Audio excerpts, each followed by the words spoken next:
Good day everyone, I'm Leona Mercado Layugan from BSc S4B. Today I discuss Completely Fair Scheduler. CFS Overview. CFS stands for Completely Fair Scheduler and is the new desktop process scheduler implemented by Ingo Molnar and merged in Linux 2.6.23.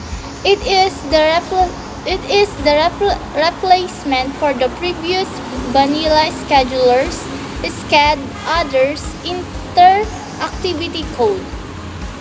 Ideal multitasking CPU is a non-existent CPU that has 100% physical power and which can run each task at precise equal speed.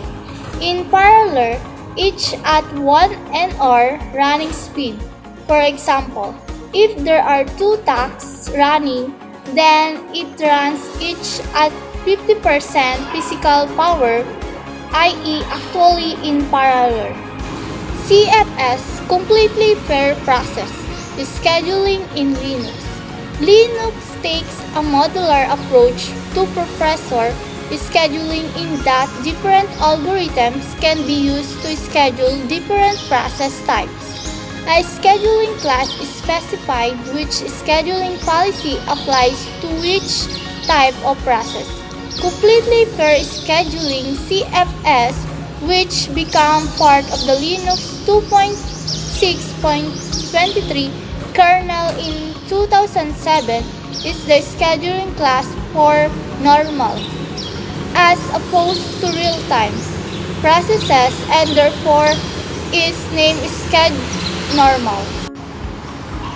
CFS is geared for the interactive applications, typical in a desktop environment, but it can be configured as SCAD batch to favor the batch workloads common.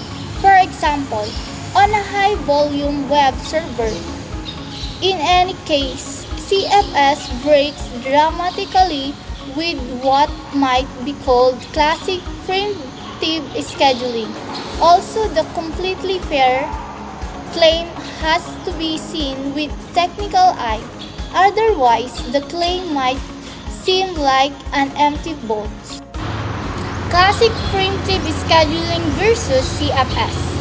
Unix popularized classic preemptive scheduling, which other operating systems, including VAX, VMX, Windows NT, and Linux later adopted.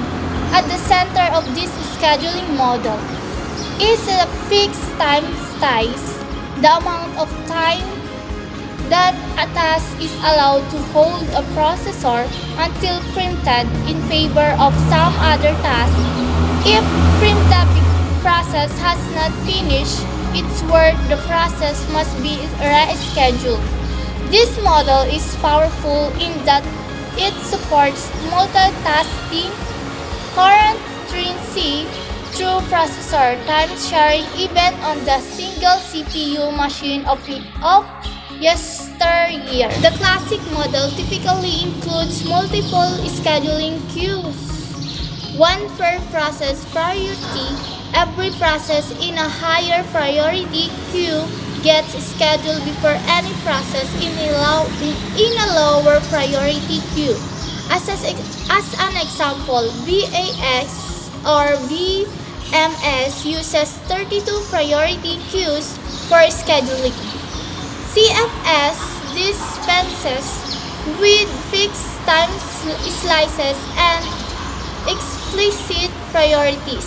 The amount of time for a given task on a processor is computed dynamically as the scheduling context changes over the system lifetime. CFS feature. CFS supports symmetrical multiprocessing (SMM), in which any process, whether kernel or user, can execute on any processor, yet configurable scheduling domain can be used to group processor for load, balancing, or even segregation.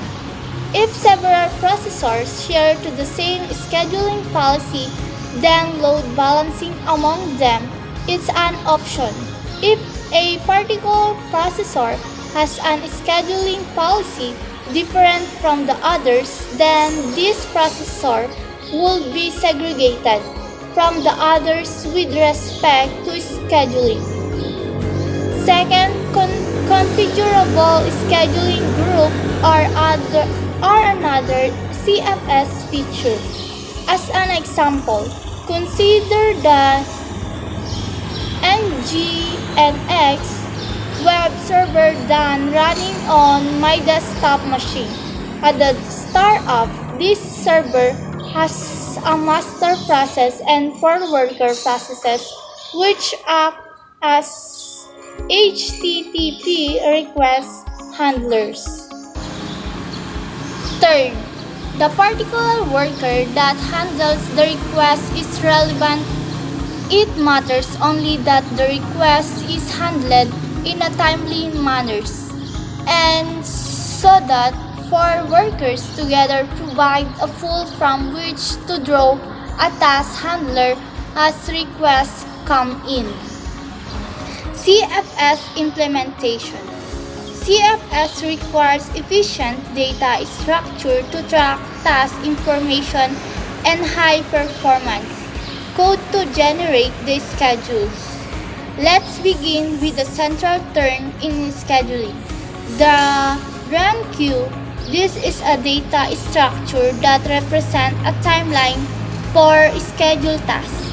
Despite the name, the run queue need not be implemented in the traditional way. As a people, please, CFS breaks with tradition by using a time order red black tree as a run queue. The data structure is well suited for the job because it is a self-balancing binary search tree with efficient insert and remove operation that execute in O log n time, where n is the number of nodes in the tree. Also, a tree is an excellent data structure for organizing entities into hierarchy based on a particular property, in this case a VRAN task. The three internal nodes represent tasks to be scheduled, and the tree as a whole, like any run queue, represent a timeline for task execution. Red-black trees are in wide use beyond scheduling. For example, Java uses this data structure to implement its tree map. Second, under CFS, every processor has a specific run queue of tasks, and no task occurs at the same time in more than one run queue. Each run queue is a red-black tree. The three internal nodes represent tasks or task groups, and these nodes are indexed by their VRAN time values so that in the tree as a whole or in any subtree, the internal nodes to the left have lower VRAN time values that the ones to be right. In summary, tasks with the lowest VRAN time and therefore the greatest need for a processor reside somewhere in the left subtree. Tasks with relatively high VRAN times congregate in the right subtree. A printed task will go into the right subtree, thus giving other tasks a chance to move leftward in the tree.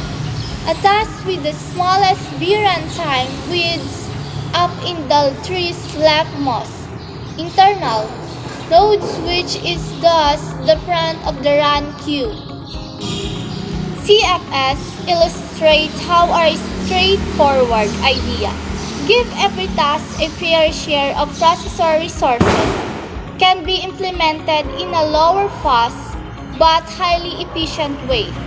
It's worth repeating that CFS achieves fair and efficient scheduling without traditional artifacts such as a fixed time license and explicit staff priorities.